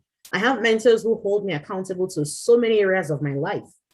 I have a mentor who I think we're meeting next month, and she really just holds me accountable on areas like my business too. So I have, all of those things. And that's even to the last point there. If you need to have a mentor or a coach, right, that would hold you accountable to the things that you have to do, that would help you navigate the things that you need to do. You're trying to maybe, transition from one career to another. I used to think that I've paid for a coach before, and I spent about 10 months with a coach within a coaching organization. And I paid for that time. And this was even before I launched up my business. And I paid for that time. And I was attending all the classes and all the trainings. And they'll send me the self-directed learnings that I have to do. And I'll do all of those as well, because I knew that I needed it. And I had to put that value on myself and pay that money to get the training to help me do better. In fact, some of the systems that you see that I have in place, the calendar, the website, those things are systems that are automated from that coaching place. That's where I learned it. So sometimes those things, when I speak with one of my mentors, that, in fact, I remember when I was writing my book, I hired a coach to hold me accountable to finish writing the book.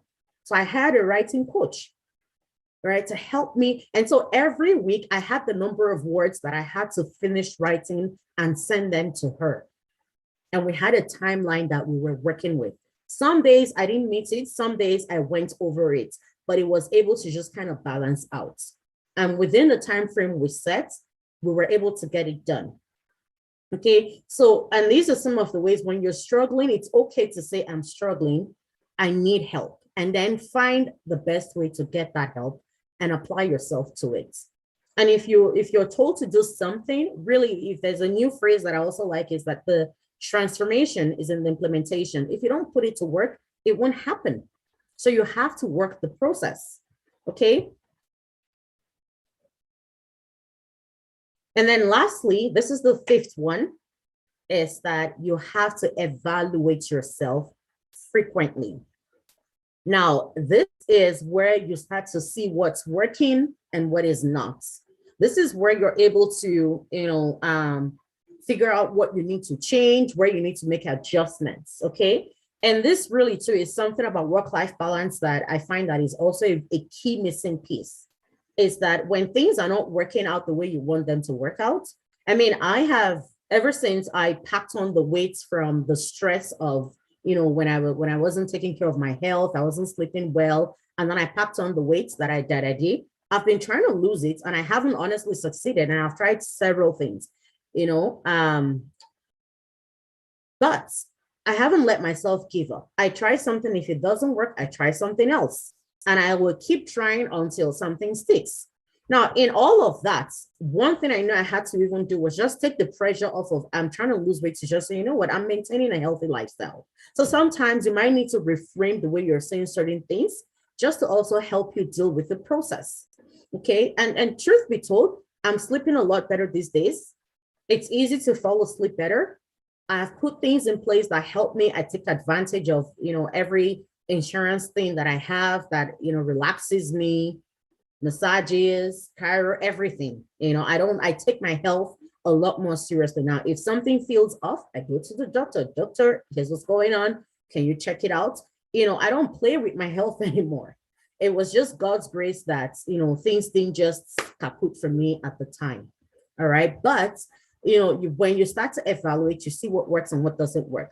And so there are two ways that you want to really just keep evaluating, professionally and personally. Remember, work-life balance, none is impacting the other. Okay. So professionally, I always advise, and this is what I do too, evaluate against your expected outcomes in your work plan. If you work in an organization where you don't have a work plan and they don't do performance reviews, look, don't get excited and say, well, at least they don't do performance reviews on me. It is for your own good. Honestly speaking, don't be scared of performance reviews. Take leadership and ownership of it and conversation. But that's something that is even beyond the scope of today. And maybe at some point we'll probably even do a training or speak to that specifically. All right, your work plan, your company's objectives and goals and strategies, how they trickle down to you and the work that you do.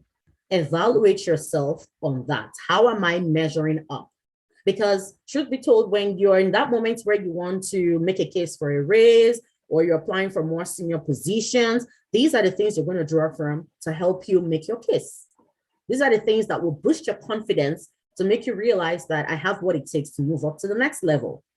All right. And if you feel like someone should change you, then you can, make a case for yourself. If you're in school, you're evaluating against the grades that you told yourself you're going to get and why you're not getting them, so that you know where you need to make the adjustments. If you're struggling with maybe, putting classes together, I know for me at some point, I thought I was struggling and I reduced the number of courses that I was doing. And it didn't matter if I did 1 course or 3 courses or 5 courses, I felt the same level of stress. And so I figured I might as well just get this thing done and out of the way and move on to the next phase of my life. And so I went back to just finishing everything in think about a year and 4 months, thereabouts was what I spent, just get it done and out of the way. All right. So seek feedback from your supervisors, your peers, your clients, your direct reports, if you have direct reports. Sometimes, and this is how I scored my mentor, who at the time was my manager, and Matthew, you probably remember that conversation where you eventually said, talk to him, right? And I remember I just went and I said, hey, I just need feedback from you. You've worked with me for a while. Can you help me understand where you think I really shine and where you think I need to do better? It wasn't the easiest conversation to want to have because I didn't know what to expect. Honestly, he could have just told me things that were just all how crappy your work is, but I was ready to take that if that's what it was, because it will help me do better. And I remember he looked at me and said, I have spent how many decades leading people? No one has ever asked me that kind of question. And that was when he offered to mentor me, and so really, you would be shocked at how much you will get back.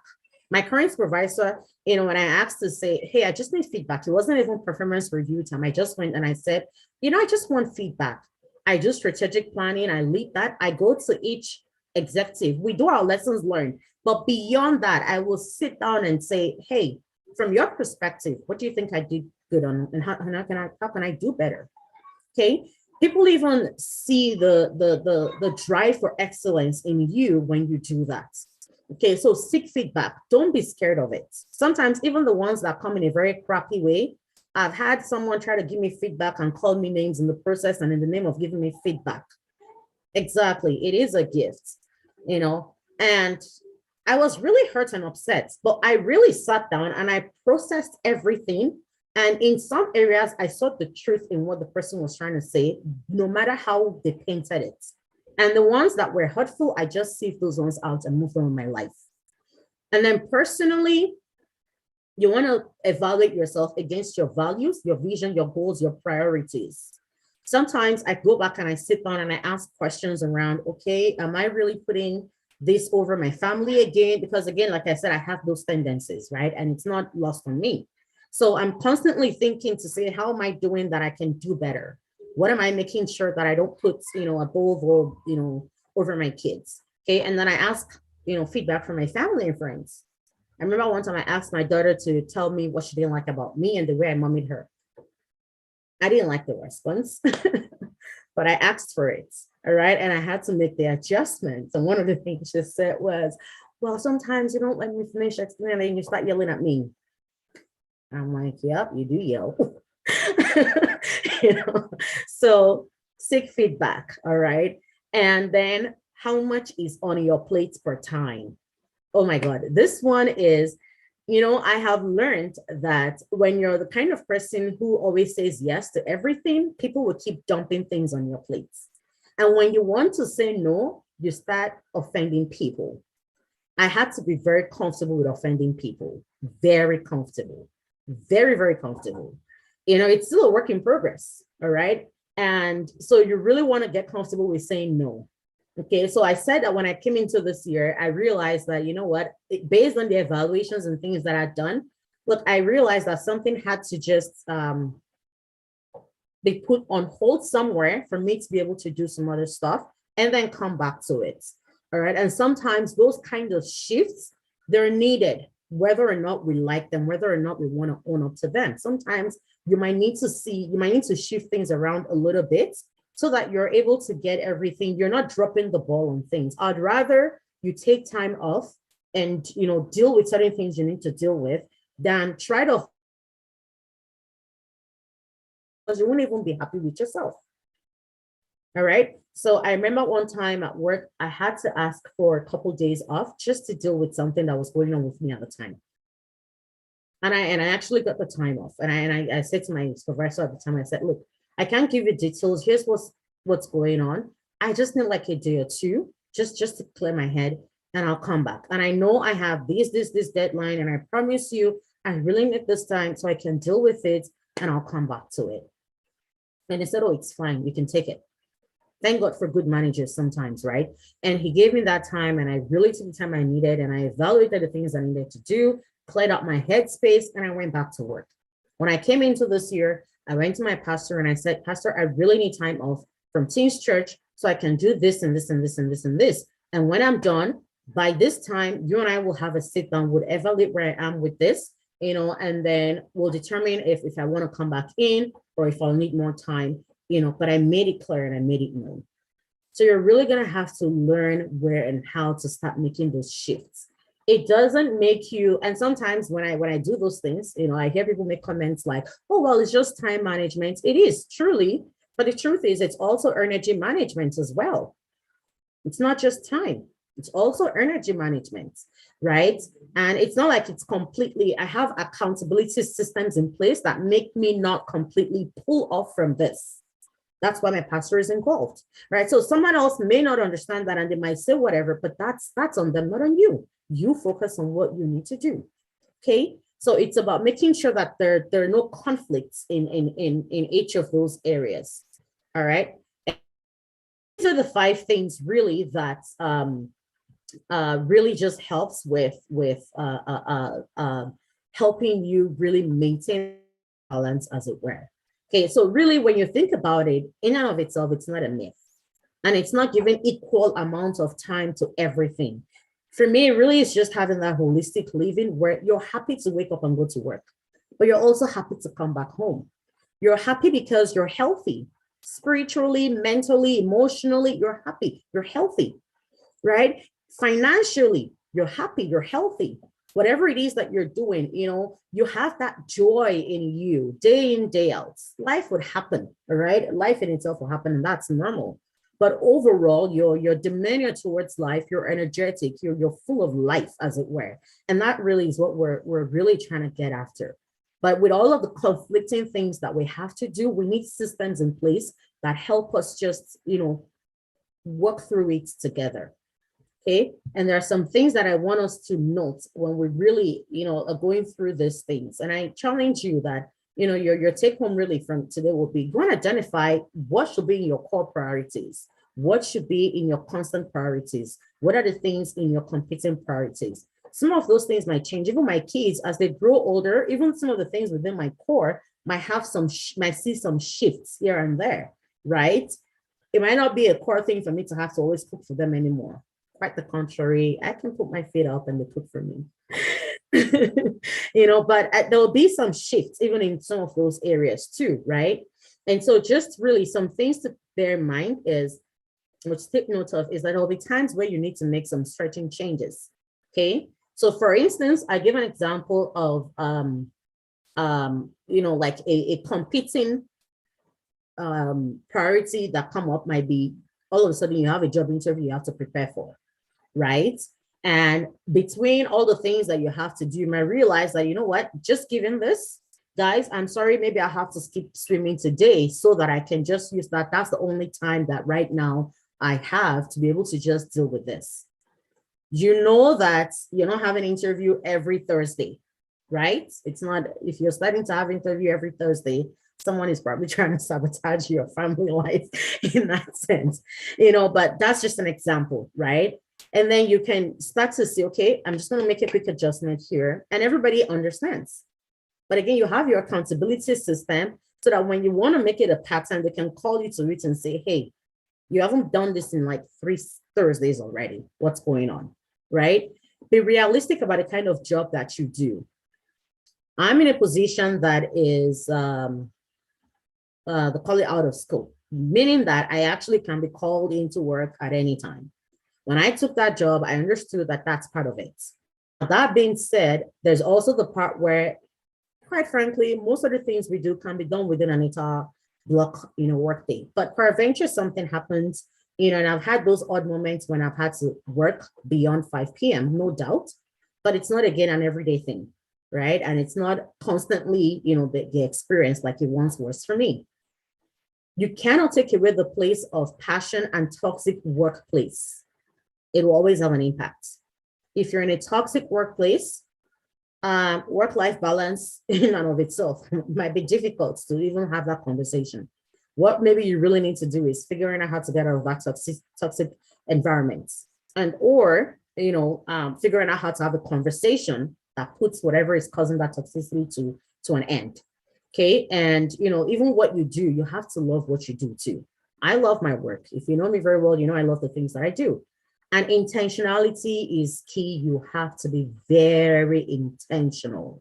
You have to be very, very, you want this for yourself, you have to be very intentional. The number of times that I've had to maybe say no to certain people for certain things, the people that I let into my space, the things that I say yes to, I'm being a lot more intentional. Even at work, it's not everything you can do.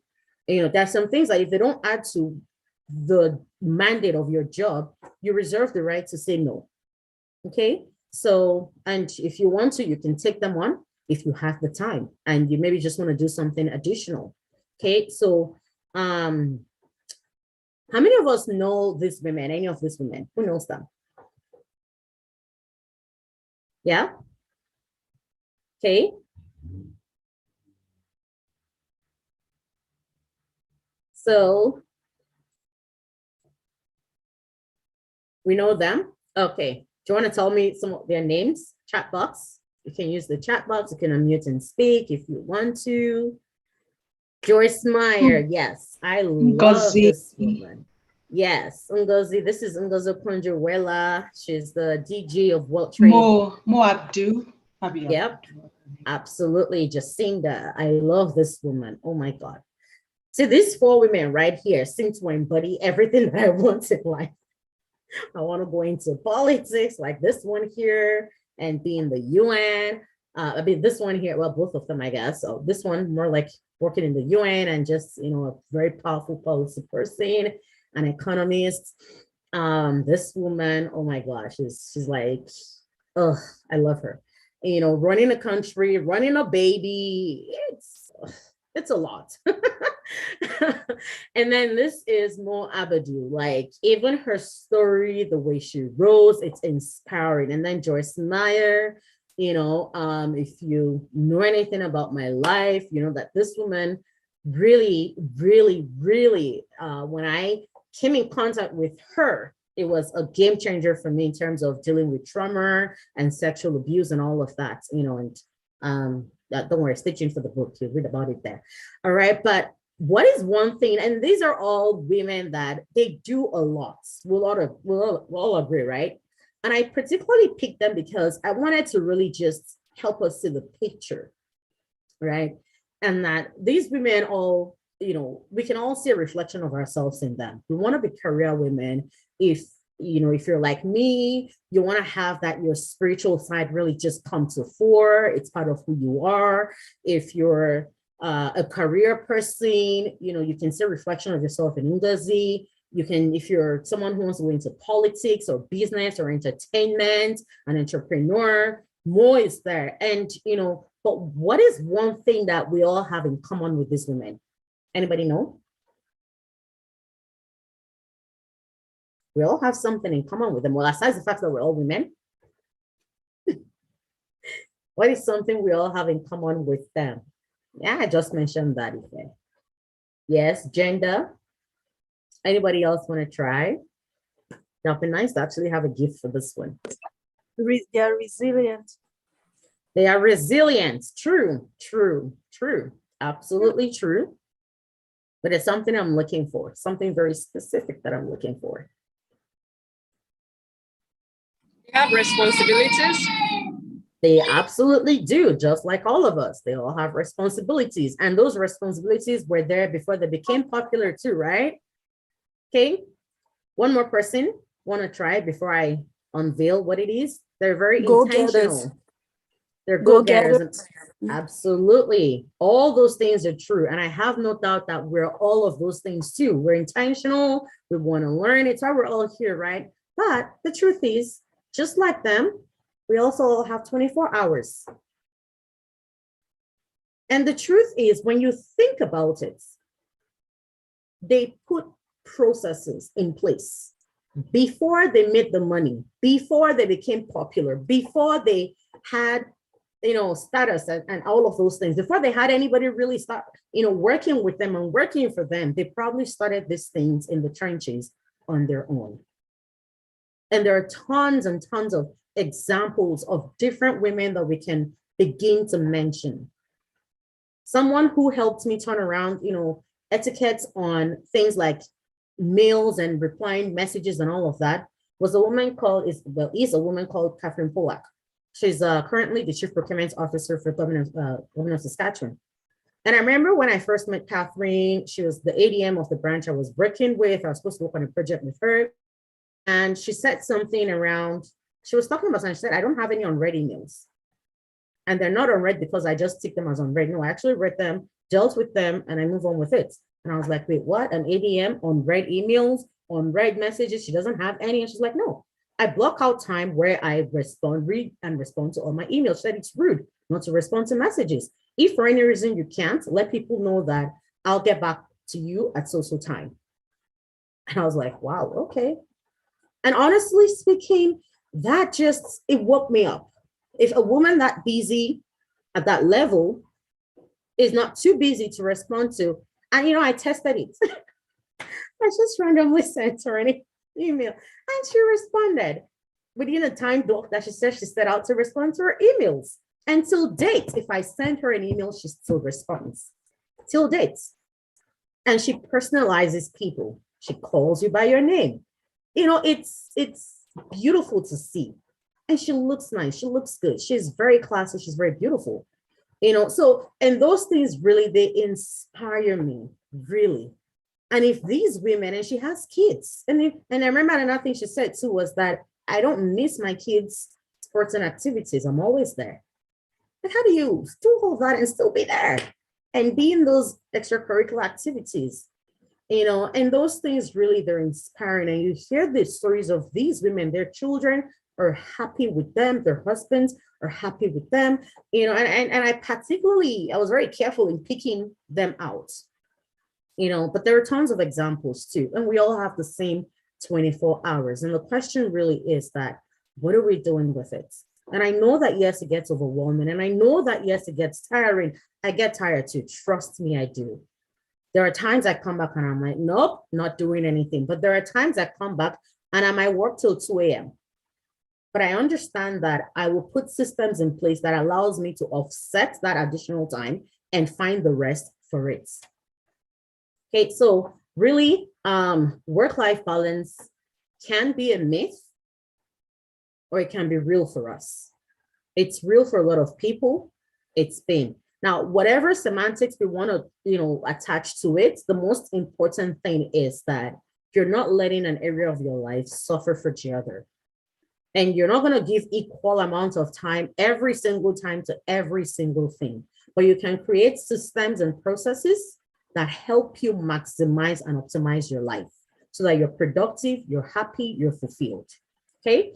So I don't know if anyone that's we're in the question and comment section. If you have anything you want to say, if you have any questions you want to ask, feel free, and everyone is welcome to chime in and contribute. Or if you even want to say something or share your experience on what is helping you, what systems you have that might be helping you, you're welcome to share as well.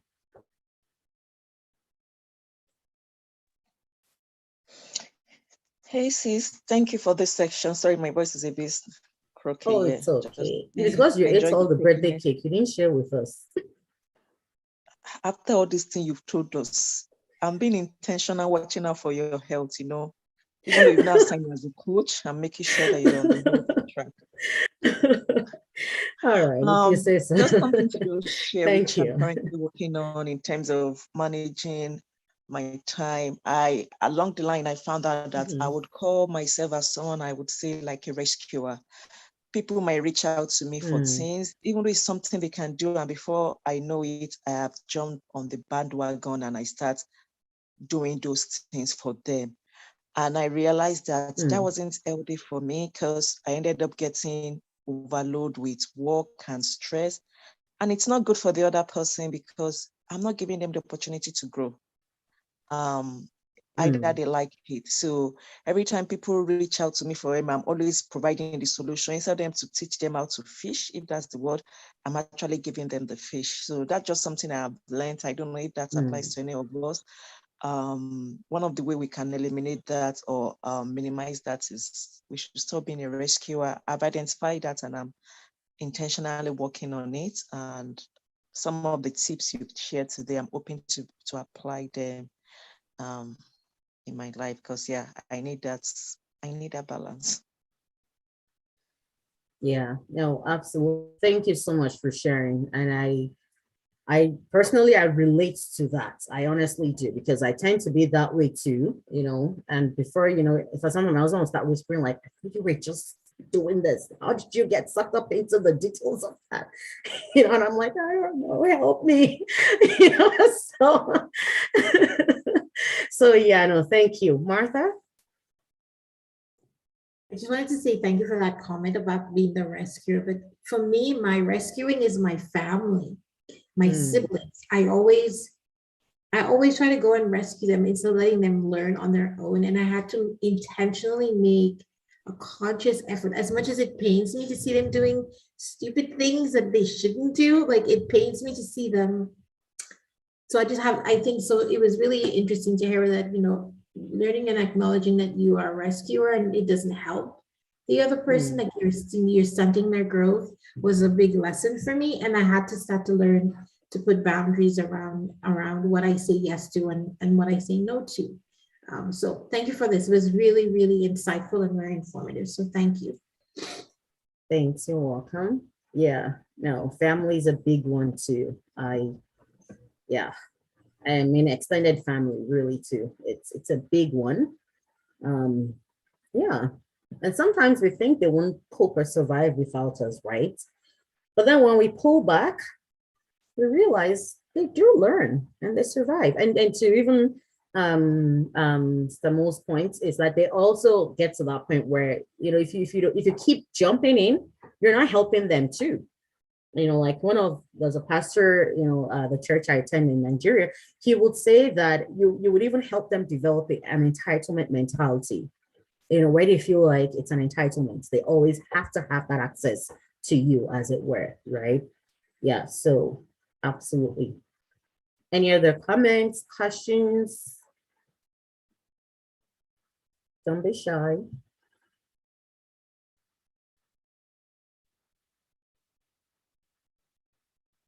Anybody? Okay. Well, just in case you're still thinking about it. So I just want to quickly share, what LadiesArise is about. And I mentioned at the beginning that we'll talk about it. So really, LadiesArise is a community of women. And it's designed to just help us, empower us to advance and grow professionally and personally, really. And it's a venue for us to just equip one another through collective learning, moments like this, accountability, and just really build a strong community. All right, there are women from different backgrounds and walks of life, and different levels and different career backgrounds as well. Okay, and we do some of this through reading. So we have a book that we read. We try to read a book every month. And really the cycle runs from September to June. And we take the summer period off just so people can have more time with families and everything in the spirit of work-life balance. Sometimes the things that get in our way might not even be work. It might just be all these other things that we're doing as well. And then through seminars and trainings like this, okay? So some of us, like I mentioned earlier, I remember Martha from last year when she led us through positioning yourself, and navigating growth as a Black woman in Canada in the profession, right? And there are other people that we're also starting to see to source for, that will just sometimes come in as women and just share what their journey has been like, and we can learn. And it's also a training ground, really, because there are some skill sets that sometimes some of us are trying to develop. Maybe you're too shy to ask for those trainings at work. This is a safe space to do that. You want to maybe do a presentation. You want to maybe lead. When we do the book readings, we usually try to encourage people to lead the reviews, just to help your communication skills, your presentation skills, things like that, and get you comfortable with even using certain tools, and things like that. So really, it's just a community that it's supposed to just help us all grow and just be better. Like I said, our realities as women, they're quite different, honestly speaking.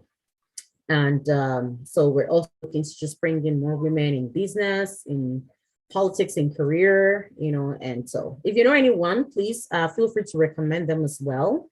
And it wouldn't hurt to help make that introduction as well, so that we can all just, grow together and learn from one another. And really, the way it works also is that you just sign up to the community mail, and you just get information primarily through your email on things that we're doing. Sometimes if I have your number, I might send you a message on WhatsApp as well. There's a Telegram group. I'm very wary of groups, so it's not even being driven really as it should. But anyway, I'll just leave it at that. But primarily, you get information through your emails and maybe WhatsApp, and if you want to be on the Telegram group too. There's not much going on, to be honest, right now there. So that's what LadiesArise really is about, and in recognition of the things that we experience as women. And that said, in February, we'll be reading Crucial Conversations. So we're reading our first book for the year.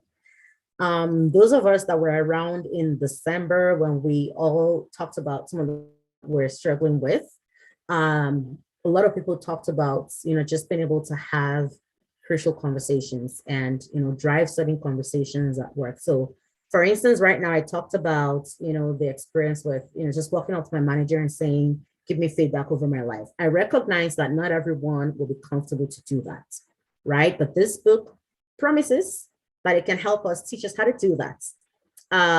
Recently at work, I kind of had a thing with my supervisor, and I was like, should I call her out or should I just, you know? And again, leaving from your core, I actually went to bed and I was like, God, this person did this to me and I'm really upset. Talk to her. And lo and behold, I was really impressed because the next day she came in and she sent me a message and she apologized and said, hey, I'm sorry about yesterday. And that was really touching to me, you know. And once upon a time, when she had asked, like, I'm sorry if you felt like this, I would have said, oh, no, it's fine. But I said, no, yeah, it did feel that way. It did. And it was really hurtful because you know me better than that, you know. And we had a conversation. Was it easy? Absolutely not. But the truth is, we were able to both come to a place where we recognized how we even got there to begin with. And, you know, had a conversation on what we're going to help each other do. Because it's a lot going on right now for us at work. And there's lots of moving parts and lots of things just sometimes just come with all the changes. I mean, policy and planning, things just happen and you always have to constantly produce stuff, right? And sometimes it can get really overwhelming, you know. So conversations like that, you know, someone does something at work you're not comfortable with, you feel like they made a racial slur, how do you deal with those conversations? We're going to learn about it. We're going to read the book. And that said, if you would like to lead the review for this, please let us know. You can either shoot me an email, text message, anything. And just leading the review, we can provide some help on how you can do that. Or you're welcome to, you know, just drive it your own way as well. Whatever works is fine. Does anybody have any question? Oh, and we meet every last Saturday of the month for 2 hours. It's supposed to be 2 hours. But let's just all show up early. Okay, so that is it really for today. Unless anyone has any more comments, questions, concerns. Anybody? No? Sorry about the book. I was distracted when you were talking about the book. Please, can you repeat the information of the book? Oh, okay. I can share it again if you want. So I was just saying, like, the book we're reading, and you'll get the details of it anyway. The book we're reading is Crucial Conversations. And each person really is responsible for getting their own book. Sometimes some people might maybe have a copy that they're willing to share, but that's up to them. I recommend sometimes just purchase the book and, you know, invest in yourself in your learning. So, but the book is Crucial Conversations. Now I can't seem to find my system, my stuff to share it anymore. But you'll get the details anyway. Don't worry. The details will come and you'll see it. And we meet every last Saturday of the month. And if you'd like to leave the review, you can let us know. And, you know, we'll provide guidance in that too.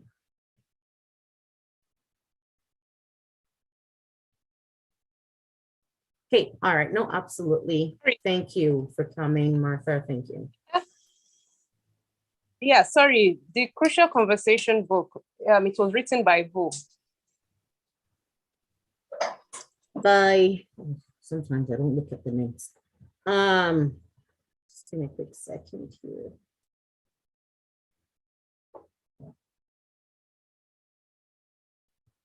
Can anybody see that? There are a bunch of authors here. I'm just looking it up. I'm looking it up on Google.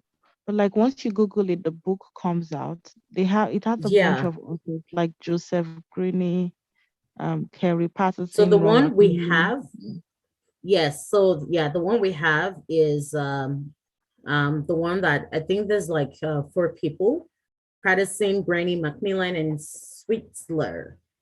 And then it's the one that says it has the foreword by Stephen Covey. Thank you, Anita. You're welcome. Any other question, concern? comments?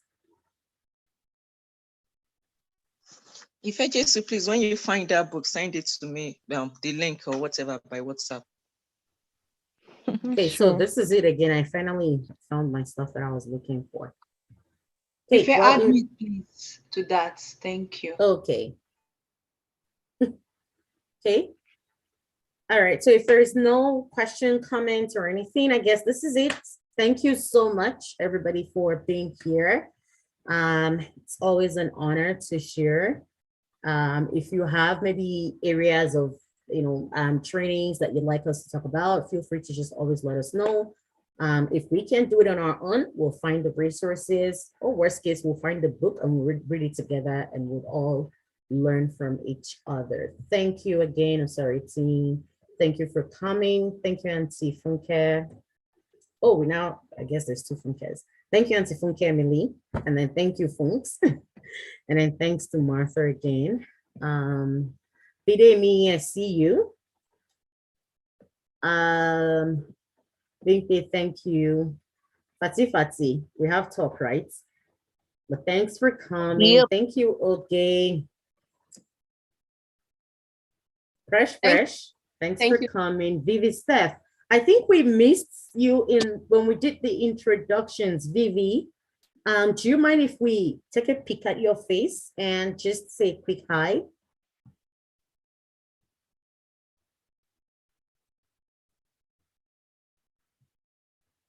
Is she still in?